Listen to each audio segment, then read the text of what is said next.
let me know if you can hear me. Hi, gotcha. How's it going? Yeah, good. That was awesome. I all of a sudden just big bright smile. Amazing. Yeah, I've been recording all morning, so I'm like, yay, let's keep it Perfect. rolling. Yeah. Right? Great timing because then you're already ready. Yes, let's Hello. go. Perfect. Well, this is going to be quick and easy. Sure. I really just want one, like, first of all, I found you in my post-explant journey, right? I was a few months after. Yeah. And you have directly contributed to my healing. Even Oh my gosh. don't stop. You're gonna make me cry. You're gonna make me cry. Oh my So I just gosh. want I to love tell that. you that I'm super honored to even have you be part of my summit. Oh my gosh, stop it. That is so sweet. I didn't expect to get emotional. Yeah. Thank you. Absolutely. Thank you. Yeah, I know, like we've had a chance to connect, but this is the first time that I'm obviously talking to you in person. Yeah. And I think I'm just I'm a little like celebrity shocked, maybe. Oh my gosh. I just, for me, I love to hear things like that because a lot of social media is so one-sided. You're putting stuff out, and you're like, is this even doing anything? You know what I mean? And so to really get a connection with someone and like see that, it makes my heart so happy. Oh, Thank yes. you. Well, I love you. I feel like I've known you for a year. Oh, I love it. We have. Right. Huge fan. Like I said, you've genuinely just even some of just the confidence stuff, right? And stuff that I already know, but you say out loud is really nice. And some of the things that you've talked about, like I truly was gaslighted by the medical community, right? And Yes. and you call that part of the experience out, and that was so wonderful. And so I'm still. Oh my gosh, I love it. Don't mind me. I love it. So I'm truly honored, but so excited. And so I really, I obviously know who you are. Yeah. But there may be women on our summit that have never had the opportunity to hear from you before. And so I'd like to just have you introduce yourself a little bit, right? Give a little bit of history and why, like your own experience, right? Kind of what brought you here, why the Explant Secrets Summer Summit you felt like was even a good fit for you.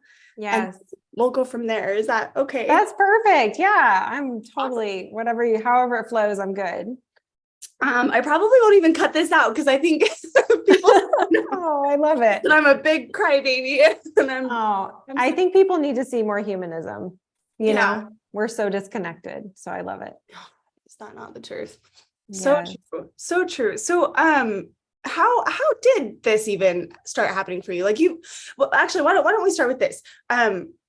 What exactly do you do, Stacy? Yeah. So I feel like my labels don't really even give me, you know what I mean? They don't really define, I don't feel like what I do because I am a traditional naturopath. I specialize in functional medicine, but I feel like I have a different perspective and a different approach when it comes to healing other than just, oh, hey, you have this toxicity, this deficiency, take X, Y, and Z. I like to challenge people to be empowered along their journey. And I like to hold them accountable in a way to challenge the things that they're not being told. Like, for example, like how your environment could be affecting your healing or your time in nature or lack of time in nature, things like that, things that we can control, because I like to get people out of that victim mindset.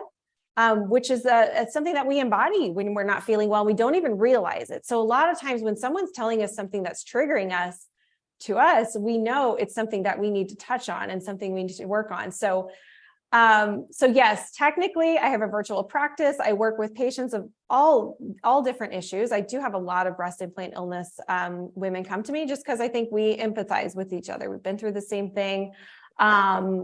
And so there's a lot of mindset shifts. There's a lot of toxicities. There's so many different things that change. And so all of us have something in common when it comes to breast implant illness, because we all thought we would feel better, right? With them. We were all reaching for something outside of us to feel better. And so for me, I like to empower women now knowing that, hey, we had to learn the hard way. For one, we learned the hard way that wasn't something that we could buy, and learn and how to teach them, how to empower them to focus more on what's inside, right? Because it's an inside job. And so finding that place of feeling complete, feeling whole, feeling worthy, that can happen without the implants. And so a lot of us have to learn that in a backwards way. Totally. Oh my gosh, I love it so much. It's so true. All of everything you've just said. Man, what a journey, right? What a ride. I'm laughing so hard at, because you're spot on, right? Like I got my breast implants in and then found other things I hated about myself. It's never ending. I was gonna hate what I looked like after I took my breast implants out. And I learned to love those, and then started picking on my legs or my butt, or and I'm like, dude. Yeah. Where do you stop? Yeah. Right. Yeah. Yeah. So I love that. And I love that you have that both perspective, because I think it's the right way to put this. There's the side of it that is the mental side and the emotional side, right? And then there's the very real physical side. And both of those have their own experiences and they feed each other. Mm-hmm.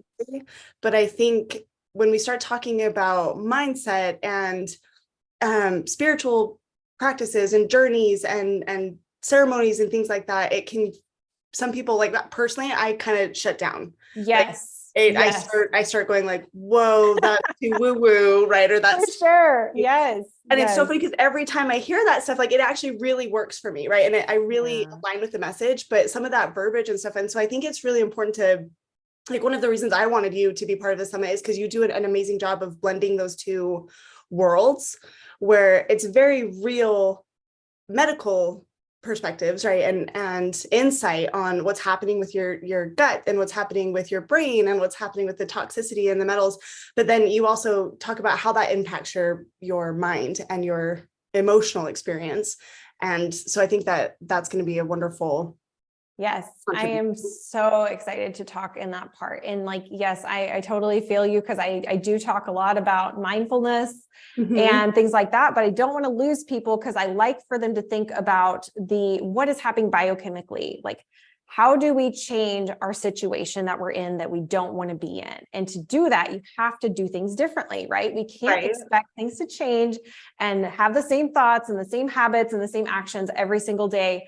So for us, like it's out of that place of empowerment, right? So to feel like, hey, I'm in control of this. I can change my thoughts. I can be aware of my thoughts, and I can create new ones. Then I can create new situations. And so it's really important to know that's not just a spiritual thing.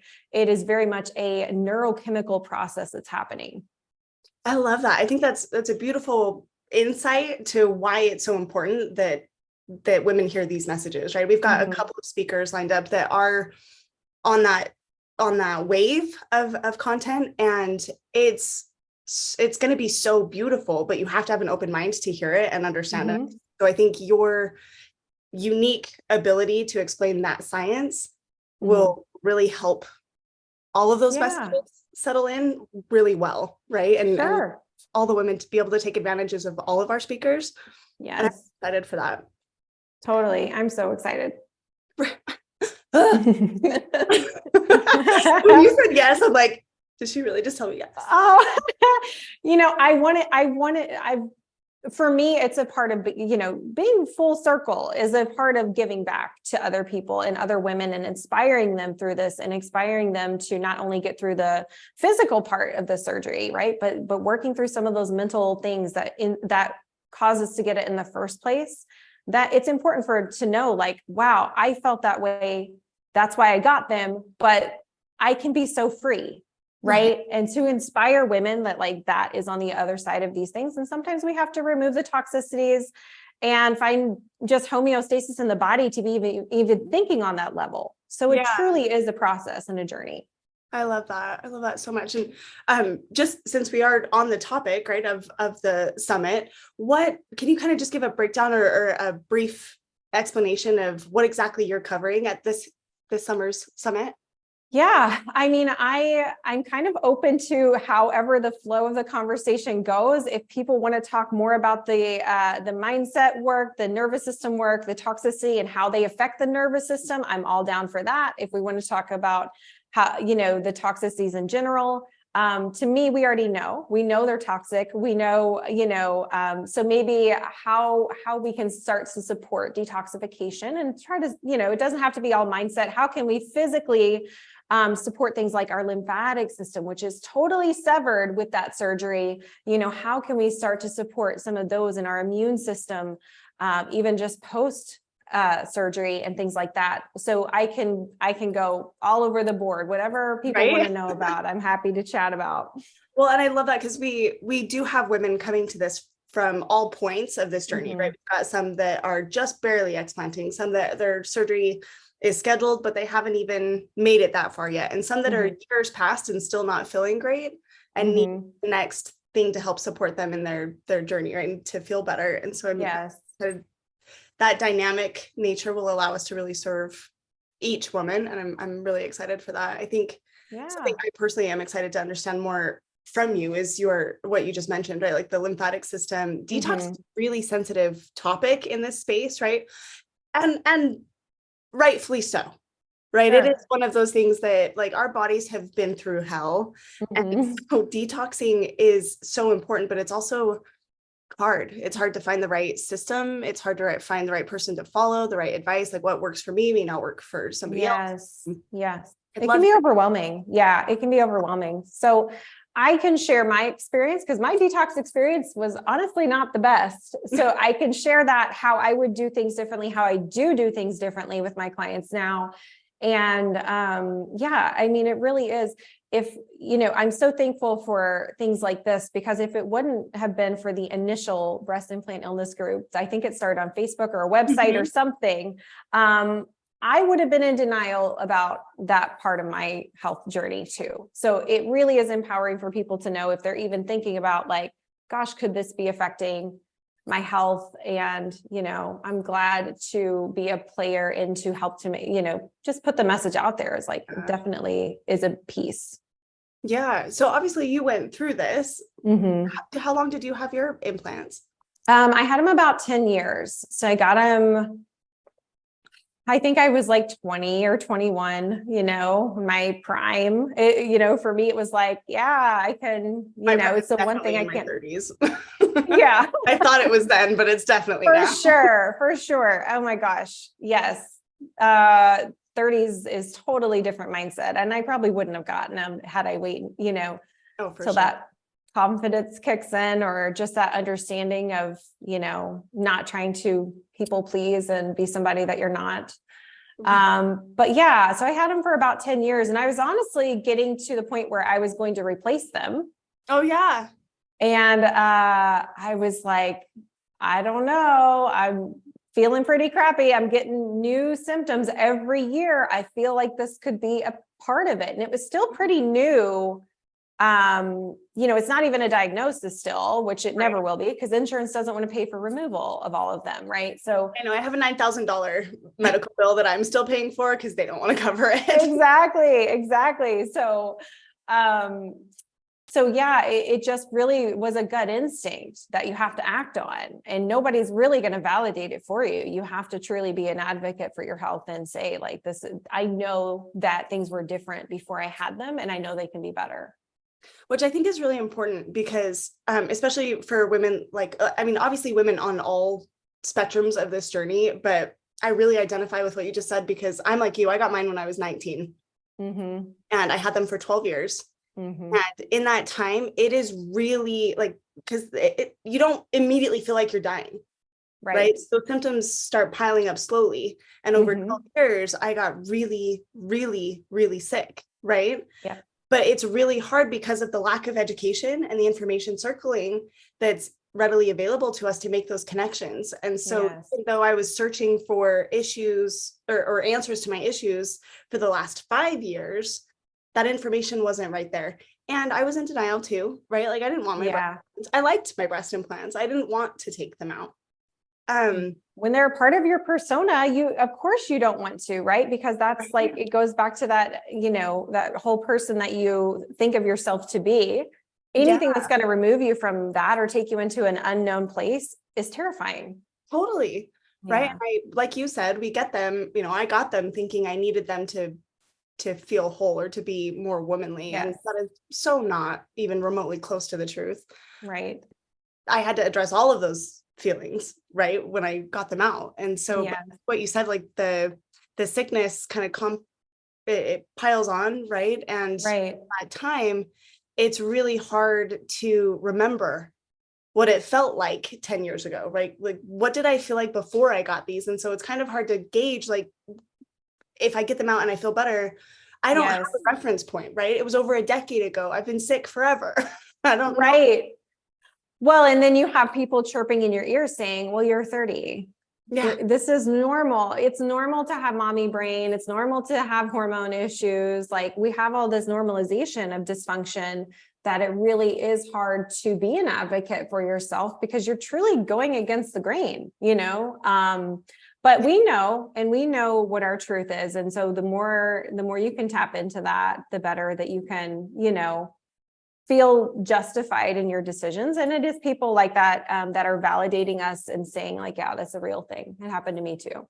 Yeah. Which I think is probably one of the most empowering pieces to this entire journey for me is realizing that there is literally millions of us out there. And obviously, like I would never wish this on somebody else, but it's so nice that when you realize like this is not a journey you have to go through by yourself, all of a sudden it feels so much safer and easier to walk. Yes. I had someone on Instagram. So like I didn't have Instagram I had deleted my account during part of my healing journey for a few years. And I had when I got back on and I was learning about breast implant illness, I was following this influencer who was going through her explant at the same time. And she had like over 1 million followers. And I remember shooting her a message, just kind of like asking her, because we were literally, I think our surgeries are right around the same time. And she answered me back. And I was like, oh my gosh, I can't believe she's answering me back. But like, really it was just this sisterhood and this like solidarity that was there. And we still like converse back and forth. It's really sweet and amazing. But people who have been through this are definitely wanting to help other women get to the other side. And it's so beautiful. And I think that even though we had to go through these things to get there, it is a true telling of like humanity and just like people are good and people are really there for each other. So it's really beautiful. I totally agree. I'm sure, I just want to make sure that everybody hearing this knows that you are donating your time to the Explant Secrets Summer Summit, right? Like Dr. Stacy is not being paid to be there. She's literally just coming on and giving back to our community. And I love her for so many reasons, but for that too. Thank you so much. I can't wait.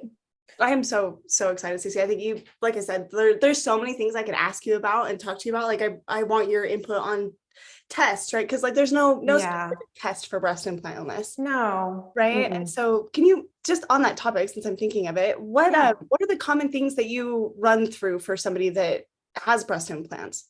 So, even though you can't test for breast implant illness across the board, you can look at your toxin load, because the reason why you got sick with your breast implants was because your toxin load is overfilling, right? Yeah. And so you can at least assess, and I run like a panel that looks at environmental, mycotoxins, and heavy metals. It looks at the 3 of them. So we can at least see what's happening with that. And then I also look at the gut because we know that most inflammation is coming from what's happening in the gut. But my gut test also tells me indicators of detoxification. So it looks at B vitamin status and also glutathione status. So if our glutathione's tanked, our B vitamins are tanked, and our toxin load is here, guess who's getting sick? Right? Like, so it's a pretty good, and it also tells us like what do we need to work on first? Do we need to heal the gut first and then work into these environmental toxins and things like that? So interesting. I think that's important, because one thing that has come up for me in my experience of being an advocate is it's questioned. Breast implant illness is questioned as being real. And we know that, right? Because I mean, there's billions of dollars that want it to not be. So that's a starting point, but whole other topic, right? But one thing that comes up is there's so many different symptoms and so many different symptoms, and we don't all respond the same way. And so when, it's easy to question, like, is this really a thing if we all have different things? Now, when we start looking at women like us who had them 10, 12, 16 years, a lot of them start getting the same symptoms, right? Like it's all of them basically. Yes. Right? It's all 60 plus. But but not everybody does. And I think it's important to talk about the difference in model, right? The difference in saline versus silicone. Each of them have toxic heavy metals. Each of them have different chemicals. But there's 40 chemicals in one and 80 in another, and these toxic heavy metals in this one and this one, but this one has mold and this one has, right? And so there's so many different variables. And so do you see a lot of, do those multiple tests that you run, does that kind of cover all of those possibilities so that you can kind of get an idea of individualized treatment? So while we aren't testing the implant itself, it will tell me what's accumulating in the body, what the body is unable to clear, whether that's due to what's happening with their liver or just like I said, just toxin overload. So being able to kind of look and fine tune that can be very enlightening if somebody thinks like, is this contributing? Also, what I notice you were thinking of trends of time, like a lot of us 10 plus year, implant owners, we have a lot of the same symptoms.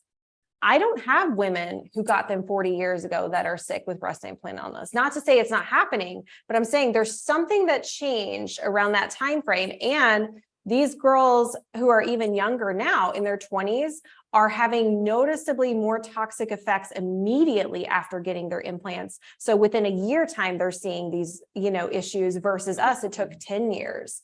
So it is very interesting that things are changing and evolving. And really it's just a telling of the time that we are just getting more toxic and our products are getting more toxic.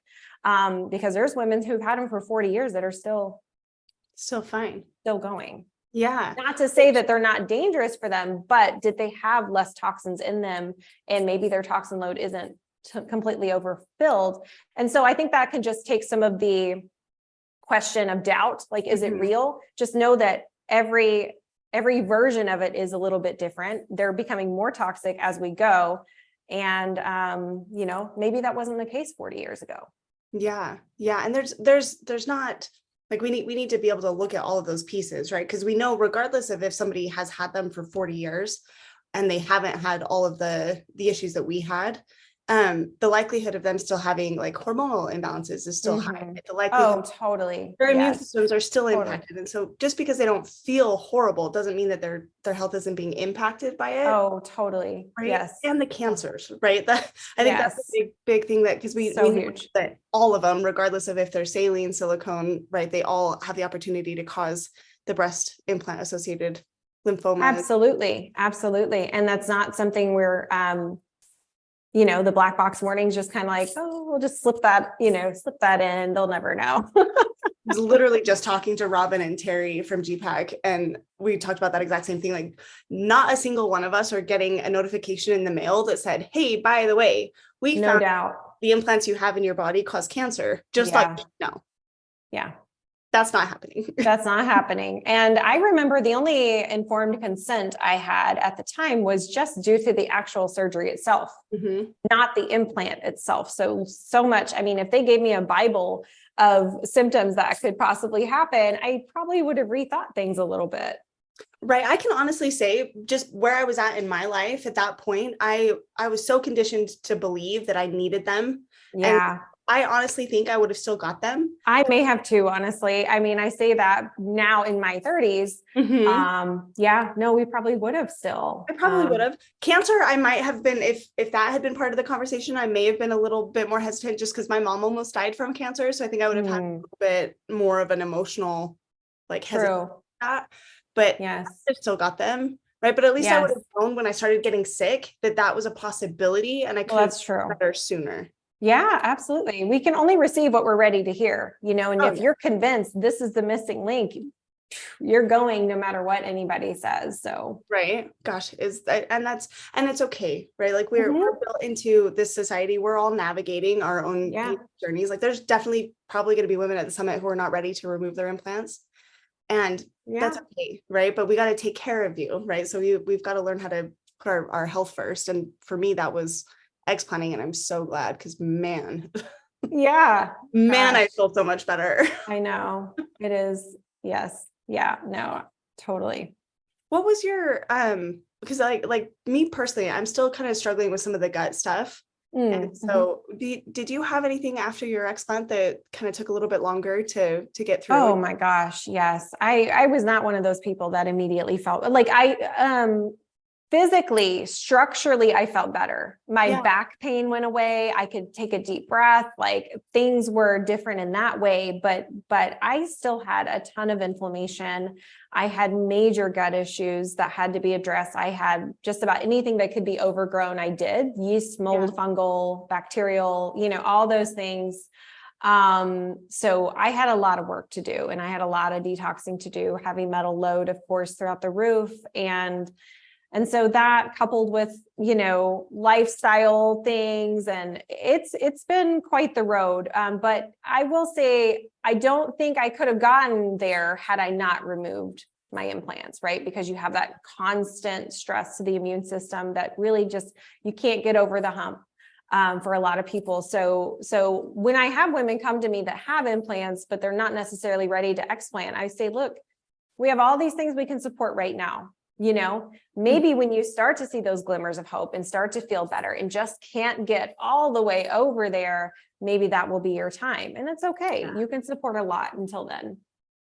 That's an awesome perspective on it. I think that really gives somebody the time to work on the mental side of things, because that's really what it comes down to, right? Is the fear of not being enough, right? Or what it's going to look like after. And it's amazing to me, even some of the worst case scenarios, right? Like I have amazing women speakers of ours that are going to be at the summit who have gone through cancer and had to remove their breast completely, right? Yes. They feel amazing. They feel they feel sexy. They feel all of the things that we want to feel in the first place, right? That we get them for in the first place. So I make the joke all the time, Stacy, I think you'll get a kick out of this, that if I had spent the money that I spent on breast implants on a good therapist, I would have been so much further. Oh my gosh. Yes. Right. Oh, absolutely. But it's so true. Absolutely. Like at the end of the day, it's all a head game. Yeah, totally. It really is. And it's just like some of us have to learn the hard way, but I think that inspires us to give back to others, right? Yeah, totally. Yeah. I totally also, I appreciate you sharing that you kind of shut your Instagram down, because I have had so many issues with Instagram, and never have I had issues with Instagram until I decided to be a breast implant illness advocate. Oh, of course. Yeah. And How then dare you go two against accounts deleted and thousands of followers disappeared. And I'm like, no. I know it is. For me, it was at a time where I was struggling with a lot of the body image things, right? And so for me, I knew that I had to disconnect, because all I see is these perfectly filtered. And this was, I think, before I even got my surgery, or right around the time I did. But I was like, these are not making me feel good. I have to really remove myself from anything that's triggering me. And I think setting boundaries is a huge part of this, right? Because there's so much put out there that's going to make you feel like you're not worthy or not enough. And that's what drove us to that decision in the first place. it's not true. That reminds me, I had such an interesting experience. It was a moment for me when I realized that, like, I was conscious of my struggle, but I was getting over it. So I was witnessing myself get past that discomfort. And it was after my surgery, right? And I was actually pretty okay. I have a decent amount of breast tissue, and like I've got cute little perky boobs now. And so I was kind of stoked by it, right? I'm like, oh, I know. And I was so happy. And then this influencer that I follow, who I adore, I met her because she's the wife of a guy I used to know. And so it was like somebody that is like a real person, but I don't actually know her. Oh, and she started modeling lingerie, and she's stunning, right? Like she's just absolutely gorgeous. And she clearly has implants. And I looked at her photos, and my first thought was, and then my second thought was immediately, I will never look like that again. Yeah. And it hit me really hard. Like I had to, in that moment, decide, okay, how does that make you feel? Right. Yeah. Because my initial gut feeling on it was not good. And then I kind of like that conscious bubble came up and I went, okay, but could it be okay? Yeah. Right? And it is like, it's Mm-hmm. okay. And there's so many super sexy women with no Yeah. boobs. And Right. so it just took that moment of consciously walking through and choosing to love where I'm at. Yes. But that's not an easy place to get. Like you don't It's not in the way, well, exactly. And not in the way our society's set up to, like I said, always make us feel like we're not enough. We don't have enough. We'll never be worthy. And so these things that are triggering are important though, because it's important in that when you notice that gut reaction, you can choose a different thought. Yeah. And that's how we create a different result. So what your normal thought may have been, we can like change that. So it is important to feel empowered, even for those things that trigger us. I think the thing that has really worked the best for me in those moments is to go, because I'm not, you can't lie to yourself and be like, she's not sexy. Don't think she's sexy. That doesn't work because that's not true, right? Like you think that, and that's okay, right? But just because somebody with implants is sexy doesn't make you not. Totally. That's right? just a lie that you tell yourself, or yeah, it's just a conditioned response. And so that's why we're triggered by these things just automatically because of what we believe to be true. But yeah, we can change that. Oh, I love that. That's one of my favorite things that you talk on multiple, and I've caught multiple posts about yours is the triggers, right? And how that impacts that domino effect of how we show up in the world and how we treat our bodies and ultimately impact our own health. And so I'm really excited for you. Are just going to be so amazing to hear. Oh, I can't wait. I'm so excited. We're getting there, just a couple weeks. I know, right? We're literally almost 2 weeks away. So, Yes. And we've got tons of women signed up for this already, and everybody is just giving so much feedback. And so I'm going to start polling here this next week on exactly where everybody is at on their journey. And so we'll get a really good idea of what exactly we want to narrow in on and talk about. Sure. But is there anything else that you feel like going into the summit women should know about you? I know it's a weird question. Just, I think it's important to know that I feel like it's empowering for people to know that anybody can get better. And I always kind of like in conversations with that, like, it's easy to be overwhelmed. It's easy with all this contrasting information to really lose focus and lose track and to feel overwhelmed to the point of like giving up at times. But it can truly happen. Anybody can heal, anybody can get better, whether you're dealing with the physical side of things or a mental, side of things. So just to leave people with an empowering place is always where I try to end the conversation. I love that, especially because I was just talking to one of our attendees yesterday who is several years post explant and still struggling with a couple of things.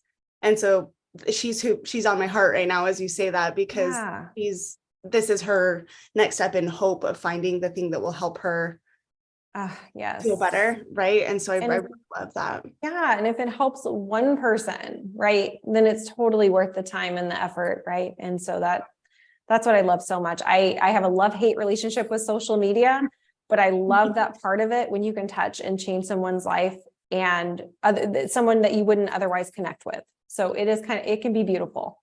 It absolutely can be. I totally get that. I honestly sat there for a minute when my second Explant Secrets account got deleted and was like, do I really want to do this again? Yeah. But yes, because your message is being heard. Yes, of course. Right? It's your passion. It is. And it's been amazing for exactly the reasons, right? Like when I have people that I don't recognize their names or their faces go, because of you, I had the confidence to get my implants out and now I feel amazing. Yes. Like, that's worth all the garbage. 1,000,000%. Totally worth it. That's why we're here. Right. I love that. I think not only are you just somebody who has a ton of really wonderful insight, but you have that unique approach where you, again, right, you blend the emotional, mental side with the physical, but you also have been there. And I think that's also really important, because this is one of those things that unless you've been there and understand what we're feeling, it's really hard to describe. And it's really hard to understand. Like, it's not like brain fog is not like something that people really get. Yeah, it's unless another they've level. experienced it, right? Yeah. It's But another talking to every single one of us, I'm like, oh yeah, like my words disappear and my brain just like stops functioning. totally. It's scary to a point where it was scary. Like I'd be driving my kids and I'm like, I don't even remember where I'm going. Oh yeah. Like that's kind of terrifying. Very, very terrifying. So Right? yeah. I remember feeling like there was literally like a fog over my brain, and Oh yeah. my brain was separated in two and I couldn't put them together and get the words out. I'm like, I see the word, but I can't make the word come out of my mouth. It's a rough place to be, but by gosh, once you're on the other side and you like actually start living, life is so good. And it gets better. That's what's crazy. Is like I did feel so much better after my implants. And oh, good. August 17th, the day of the summit, I picked because that's my 1-year explant anniversary. My gosh, congratulations. Thank you. I love that. So it's been funny lately to kind of, I'm in that next wave of, okay, now what do I really need to focus on to heal?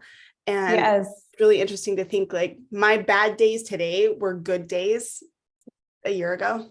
No doubt. And I had mine done right the day before Thanksgiving. So Thanksgiving has such a special place in my heart because it's like, I feel like I was given my life back. Right. And so everything's, I don't like Thanksgiving that much, but I have a reason to be super because thankful. Yeah. Cause I'm like, why am I emotional? Oh, I totally get that feeling. Yes. Oh my gosh. So that was so right. It feels like a second chance at life, for at least that's how it felt for me. Oh man, that's so cool. I'm gonna think of you every Thanksgiving. Oh, I love it. Yes. Thanksgiving is a huge thing in our house because we're Italian and I hate turkey. And thankfully, my husband also hates turkey and has an incredible family recipe for spaghetti and meatballs that's been I love that. Yes. And so we eat spaghetti and homemade meatballs for every Thanksgiving, and it's my favorite. Oh, that's so fun. I'm so like not like anti-tradition, but sometimes people hold on to things and they don't even like it. Right. So I'm kind of like, can we just do pizza for Thanksgiving? Or I love that. It would be way better. Yes. I mean, seriously, but yeah, so it just, it has a whole new meaning now. Cause I look back at, all your pictures pop up on your memories and you're like, dang, like, wow, it's pretty crazy. Yeah. That is, holidays are interesting because I can see how sick I was and different. And so that is really interesting to watch. Totally. What a way to like, just express gratitude for where you're at now. Right. I love that. Mm-hmm. Man, Stacy. Well, I'm thank you for doing this with me. I think it's been amazing just to be able to have a conversation with you. I love it. Yes. Insight into who you are, but also get an idea of, what we're planning on covering and stuff. Sure. I'm really excited for this. I think what you said about it was really powerful for me, just because I feel like I'm still in that healing space, right? Even though I feel that anybody can heal, I think that made me feel good. So I'm sure that our listeners are going to feel amazing about that too. Absolutely. Oh my gosh. I'm so excited. Thank you for asking me. Sure. So welcome.